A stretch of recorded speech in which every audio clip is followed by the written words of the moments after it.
Umwimbu w'amafi mu kiyaga ca Rweru kiri muri komine ya Busoni intara ya Kirundo ngo wagiye wongerekana ngo ku buryo wavuye ku biro 800 ku munsi vy'amafi yafatwa gushika kw'itoni 3 ku munsi muri kino kiringo. Ivyo rero ngo bikaba vyavuye ku ikingirwa ry'ikiyaga ryakozwe mu mugambi Ivyo nkuko bishikirizwa na mugabo Nihera Nestor arongoye ishirahamwe ry'Abarovyi bakorera aho ku kiyaga Rweru.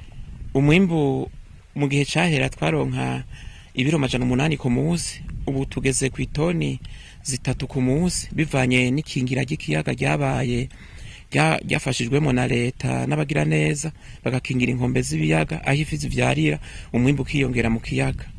Kugabura amatari w'intara ya Kirundo Aruberi Hatungimana ngo uguca umuciro ku metero 50 uvuye ku nkengera z'ico kiyaga ngo koko vyatumye amafi yongerekana ngo kuko yaronse aho arondokera. Nkuko mwabibonye harateye igomwe, metero 50 ku iki kiyaga Rweru zirakingiye, amafi yariyongereye, inyoni zaragarutse, n'ibikoko by'ibinyabuzima byaragarutse, twovuga ibikoko nk'imvubu.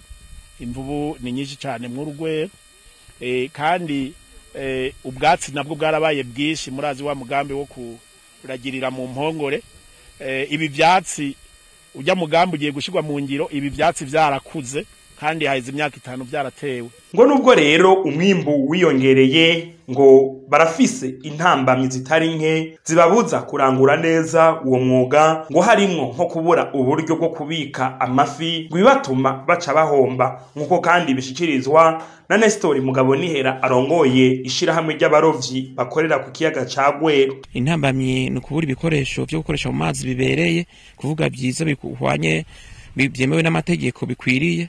Ikindi kintu ntambamye dufise n'abantu baca konona bakoresheje imitego itemewe, ariko turimo turatuza ku buryo bubereye.